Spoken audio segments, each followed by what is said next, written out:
Welcome to the Quintin Moore Podcast. Hi, I'm Quintin. Welcome back to the podcast. I've been talking about friends.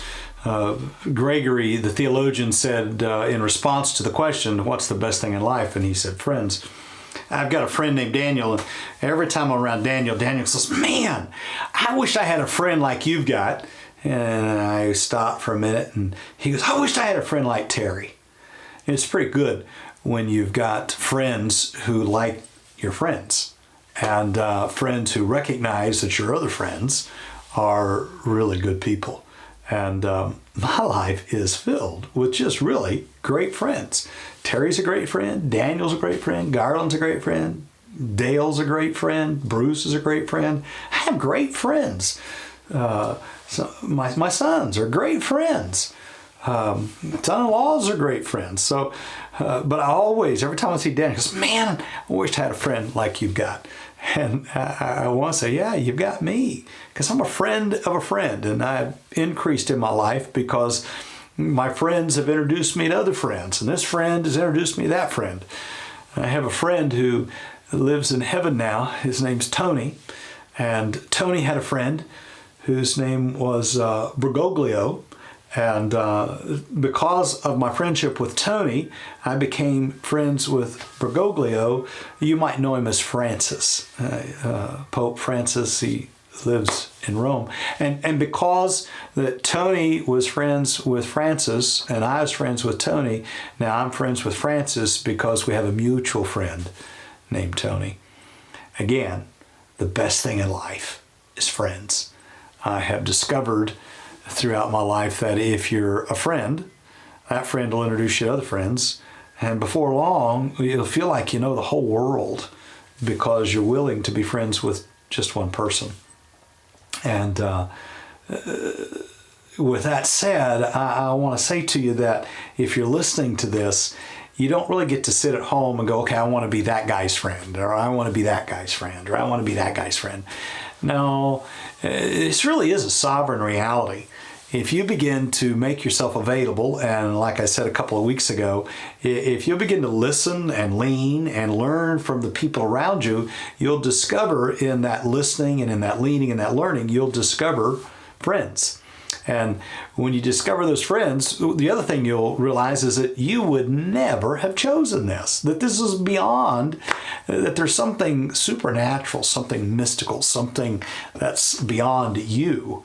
I would never have imagined that I would be sitting in a room with Pope Francis one day and would even think that he would know me or I would know him.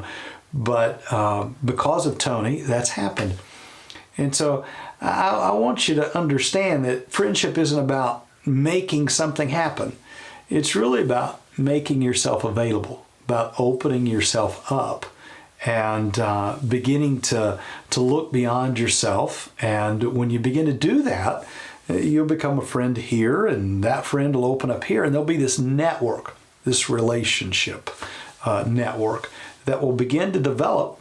And you'll discover that in the variety and in the diversity of those friends, you'll discover this wonderful common thread of God.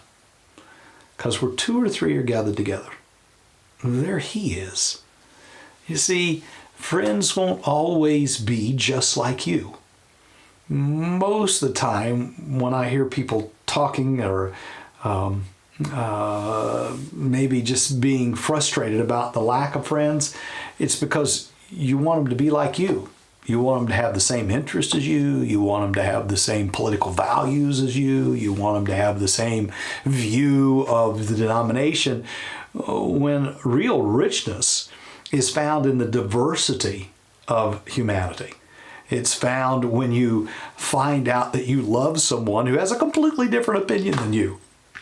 And in the middle of the differences of those opinions, you discover the richness of something that's maybe not your point of view. And you begin to see life from another perspective. And life all of a sudden gets bigger and broader.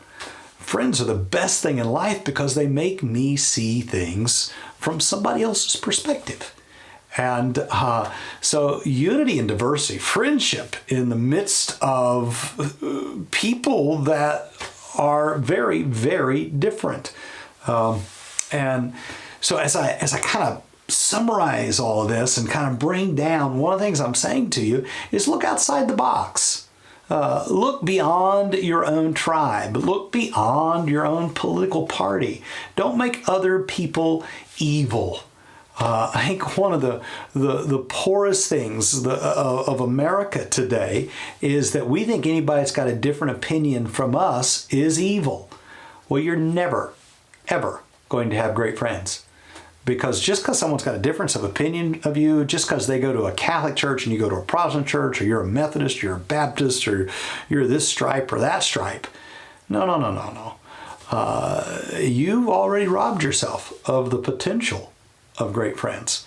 So friendship is always the work of God in our lives, bringing into our lives people that will deepen us and broaden us and cause us to see outside of ourselves, begin to appreciate things that we would never otherwise appreciated. One of my dear friends, Dr. Leonard Sweet, he is PhD professor for George Fox University, and I think for Drew University. He's written more books than God, And I remember him a long time ago. He lives up in the Northwest, and he got to talking about the environment and how we ought to love the environment and how we ought to take care of the whales or the fish or something. And I remember zoning out, thinking, oh my goodness. And, what's interesting to me is that it wasn't a few weeks later, and I heard this person talking about the environment, and they just thought it was all, and all of a sudden I began to care about the environment because I had a friend named Lynn who cared about the environment. And a moment ago, I didn't see, you develop a care and a compassion for things that you would otherwise have overlooked because God brings into your life someone that has a difference of opinion from you, and you begin to care about what they care about. And when you do, you become a richer, a fuller, a better person. So what's the best thing in life? Friends. I don't think you can know life without a friend. I don't think that any one of us as a single person contains the fullness of everything. But friends, open that up, and we're two or three gathered together, then I find more about life and about God, about myself. And so I just really, really, really want to encourage you. Don't limit who it is that God's trying to bring into your life. Don't have a preconceived idea of how they look and how they talk and how they dress and how they vote and how they worship. Don't do that. Listen to them. Listen to their story. Let them lean into you and you lean into them, and learn from one another. And if you do, that'll broaden your world. It'll deepen your opinion. It'll cause you to see things you've never seen before. And that's really where revelation, where prophetic reality becomes. And quite frankly, it's when our society and our culture will find answers that our political parties cannot find, and that our churches can't discover because they're too divided over their theology. And there's answers in the midst of friends if we'll just listen to one another. So, man, I've had a great time talking about how friends make life sweet. Friends are the best thing in life, and that you think you're an introvert, you're really not.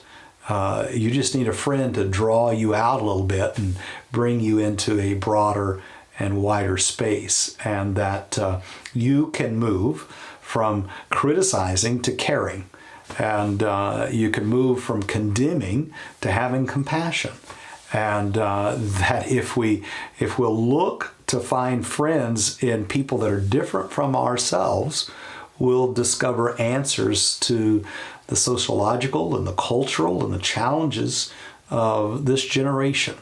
And so the beauty of friendship is that it reveals the beauty of God. And in the beauty of God is found every joy that we as human beings need. So I hope that that these few minutes that we've spent together over these podcasts have been beneficial to you.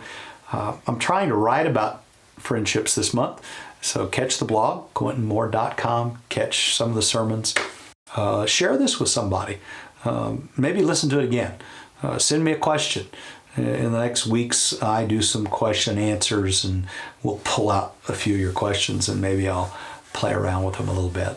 So from my heart to yours, go out and make new friends. Peace. Thanks for listening to this episode of the Quintin Moore Podcast. You can connect with Quintin online at QuintinMoore.com or on social media using @BishopQuintin.